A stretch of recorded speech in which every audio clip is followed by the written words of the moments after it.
Welcome to the Torrent, this podcast with Dragon. I am Dando. Now, before we get into things, I'd just like to ask you guys a couple of favours. Since this show is run completely voluntarily, can you please, like us on Facebook, facebook.com/torrentthis, and subscribe to our YouTube channel. Would really appreciate the support, guys. Now sit back, relax, and enjoy the Torrent, this podcast with Todd Hunter from Dragon. Hi, this is Todd from Dragon, and you're listening to Torrent This with Dando. He's a good man. It's the Torrent, this podcast. I am Dando, and today my guest is a member of a band who first took the country by storm in the 70s with hits like Are You Old Enough and April Sun in Cuba. They're set to embark on their trilogy tour, and this includes a gig in Geelong at GPAC on May 9th. They are, of course, Dragon, and I'm very lucky to be joined by Todd Hunter. Todd, how are you, mate? I'm great. How are you? I'm very good. I'm hoping this isn't your last interview. It isn't. I intend to do many more. Okay. Where are you driving to at the moment? Are you driving home? I'm just coming from the country where I live, a couple of hours south, to Sydney. Ooh. Is it an enjoyable ride? Yeah, it's been raining. Yeah. I've pulled over now so we can talk. Okay, good. Okay. I feel safe now. Can you still believe that you're having to do press interviews 40 years on? Look, I'm incredibly thankful to be still playing music after all this time. It's what I wanted to do when I was a kid, and I've done it. You know, it's just like it's the best thing to be a working musician. Incredible. Yeah. Well, what's the one question you're sick to death of people asking you? I don't mind whatever ask. Okay then. Okay. I think. Let me see. It's always good to talk about stuff. I have to say I'm not sick of any question. You can ask me anything, and I'll answer as truthfully as I can. Oh, that is what we like to hear. Well, you've got the trilogy tour coming up very soon. 30 shows across the country, including Geelong, May 9th. Will this be the best blend of Dragon songs to date, do you think? I do. It's been fantastic to go back and look through all the different eras and find obscure things that sort of work. And, I think it'll be a damn good show. And we'll do it in 3 parts. We'll have one part where if anyone wants to write into our Facebook page and request something, we'll look at it and see if we can do it. Oh, wow. So you're saying obscure stuff, so you think people might hear live tracks that they've never heard performed live before? Yes, definitely. Oh, cool. That looks good. As well as stuff that we haven't played for a very long time. Yep. I'm just going to put my headphones in so I can hear you better. No worries, mate. A little while ago, this show called A to Z, where we dredged out all the song titles from A through to Z. Yep. And played a whole bunch of stuff we haven't played for or ever with this band, like Conqueroo, Gold in the River, and all sorts of stuff. So we'll throw some of those in, and a couple of new ones, but mainly it'll just be the crowd singing back at us, which is what it always is, why it's such a great thing to do. Yep. Well, it's good to do stuff like the A to Z and whatnot in the 3 different eras, just to keep it fresh and fun for you guys, I guess. Yeah, look, it's great to give yourself a challenge. The A to Z thing was hair-raising because we didn't have enough practice time, so we just winged it. And we did a show a couple of months, played the Dragon stuff, and in the middle we did a set of police songs. Oh, wow. That was great fun. And it was magic too, and the crowd just automatically switched into singing police songs. It was great. Yeah, that sounds good. Well, you guys, like you said, you tend to look at your career now as 3 separate eras. When do you yourself feel that you were writing your best music that resonated well with the public?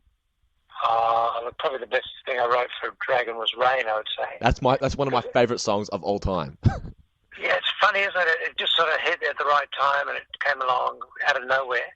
Yeah. When Peter was a kid, when he was in his band, that was the first song that he played in a band, the song he ever sang live. Well, I know when I'm drunk, that is a staple for me, that song. Fabulous. It's great. I can't wait to see it live. Great.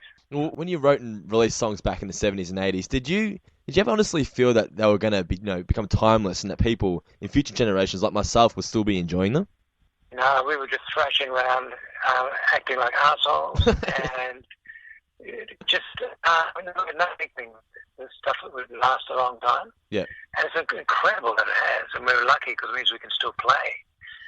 But no, there was that whole live for the day, fall of Rome type thing, and he just cranked out these songs, and yeah, it was never a career band. We were always, we just sort of took it as it came. Just playing for the day, yeah. Screwed it up, basically. Yeah. I think it's impossible to turn on Gold FM now and not hear a Dragon song. Oh, that's mad, isn't it?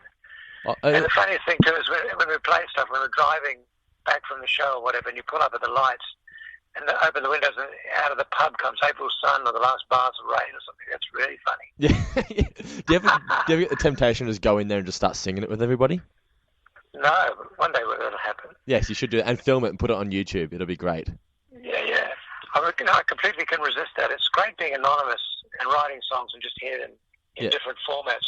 One time I was walking along the beach north of Cairns, and there was this huge bonfire on the beach. It was about midnight. There were about 60 people sitting around it singing Rain, and it was so great. That's awesome. Past in the dark. Yeah, it's really good. So you weren't a part of that. You were just walking past and you heard it. Oh, wow. And it's what it gives you the sense of that the songs have a life of their own, you know? Yeah. Well, like I said, I love Rain, like, ridiculously. Well, the version now is great. Pete does all this stuff. He plays keyboards while he's playing drums. Oh, wow. He's got all this sidechain stuff happening. It sounds massive. It's great. Yeah, I can't wait to hear it. Well, how much credit do you give songs like, just for example, Rain, we were talking about it. How much credit do you give that to helping you guys rejuvenate your careers in the early 80s? Total. We were sunk before that song came along. And because it actually took into account punk and all the rest of it that had happened then, it was like a fresh beginning, you know. Yeah. It was sort of pared back. It wasn't the old paradigm. And so some of the new stuff too has got a real life about it. It'll never get played on radio because no radio station will ever play a 40-year-old band. Why not? And it just doesn't. Well, you know, apart from classic hits. Yeah. they won't play new stuff. What about you two? They might get a track here and there. Yeah, but not as much as they used to. No. Yeah, I know what you're talking about. Yeah, I can see what you mean. Yeah.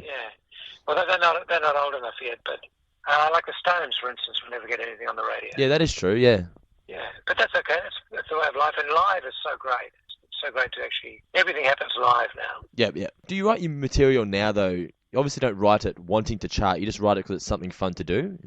Yeah, we write it because we love it. Yeah. Love to do that, and we're going to keep writing songs and keep recording no matter what.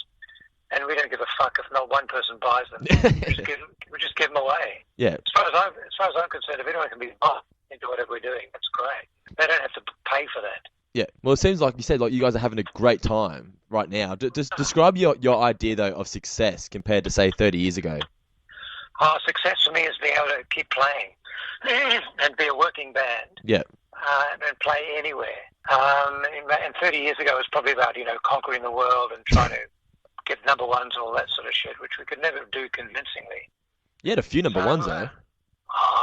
Maybe I think only Old Enough went to number one. Rain was number two. Oh, number two, wasn't it? Yeah.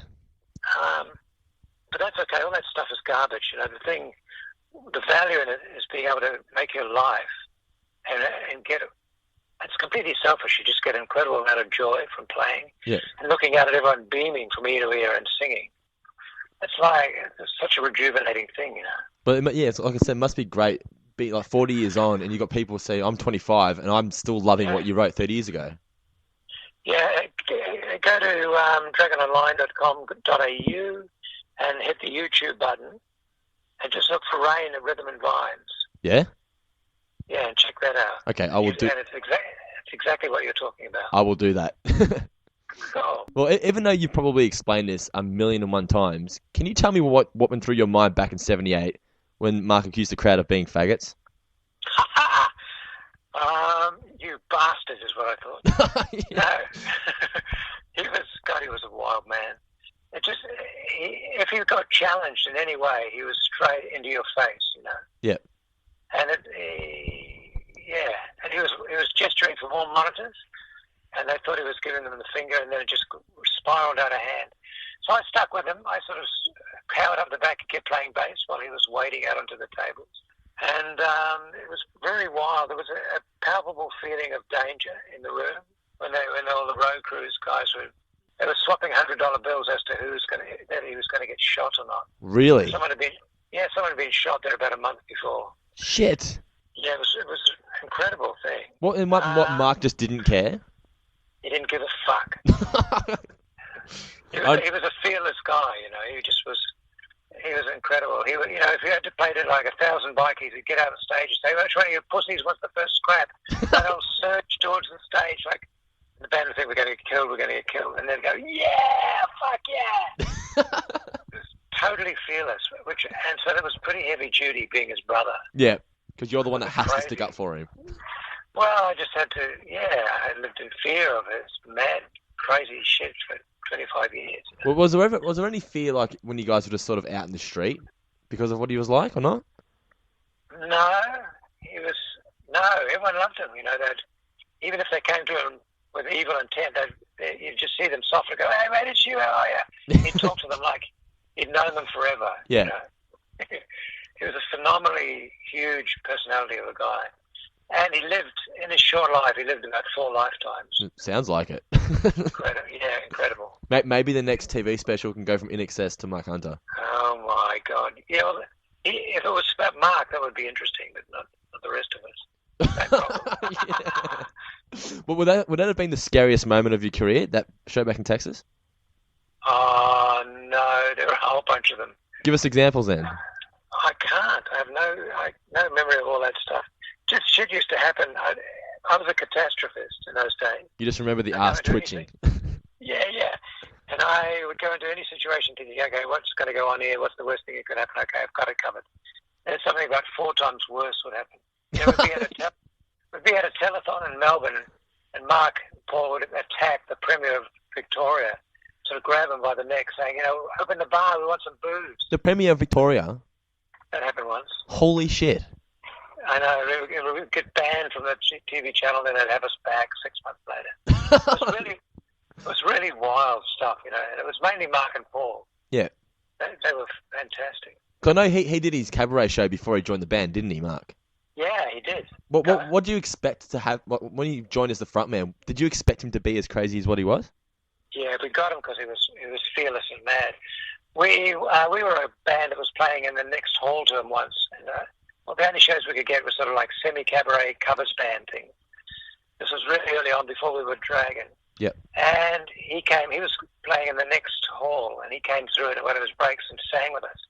We were playing in front of about 500 dock workers, really tough guys and their wives, in Auckland, Papatoetoe or somewhere. And he started singing, and they hated him. And he got more and more exaggeratedly camp until he was actually sitting on his fucking knees, kicking his legs back in the air, singing like Marlene Dietrich. So sticking under the chin and saying, "Darling, I love you." I thought, fuck, this guy is so crazy and fearless, we've got to get him in the band. And so that was his audition, and he joined straight after that. Passed with flying colours. Yeah. Do you think that there'll ever be frontmen like him again? It's a very different world now. But yes, I do. It's interesting, isn't it? Was he a product of his environment or just a standalone iteration of himself? Yeah, it's because like a lot of people say there'll never be like another Freddie Mercury, That's right. That's quite possibly true, actually. Yeah. Well, was there anything else you'd like to mention, mate, before I let you go? No. If anyone wants to come and see it, they'll have a wonderful time, all that shit. If you want to come, just send me an email and I'll get you in. Cool. Appreciate that, sir. Because I'll certainly be there. Yeah, good. And we're really looking forward to it. It's a long tour, and it's great to actually have a whole bunch of stuff. Because you find that on any tour that it develops, what you're doing develops across the tour. Yeah. Like we did a church tour of New Zealand acoustically in November. Yeah. And how it started was totally different from where it ended up. I need to hear that acoustical stuff. Yeah. I must. I'm at todd@dragononline.com.au. Yep. Send me your email address to send you a bunch of CDs. Oh, wicked. Yeah. But we recorded. I've got a CD of the Australian leg of that tour. Yep. Which was just in venues, not in churches. Okay. But we multi-track recorded every night of the New Zealand tour, and it's really good because the spaces are phenomenal. Yeah. Well, I just want to let you know that I think it's great that I can just tell that you're just content and just very happy with where your life is right now.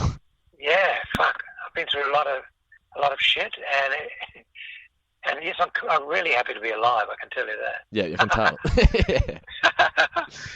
And I have no qualms about getting old. I love it. Yeah. The alternative is completely unpalatable. I hope I turn out just like you, sir. Fabulous. You will. All right, well, there you go, guys. Make sure you check out Dragon on their Trilogy Tour when they play in Geelong at GPAC on May 9th. And for the latest news and info, you can like them on Facebook, facebook.com/dragonmusic. Once again, Todd, it's been a pleasure, mate, and good luck with the tour, man. Thank you. I think it's great what you're doing. Oh, thank you.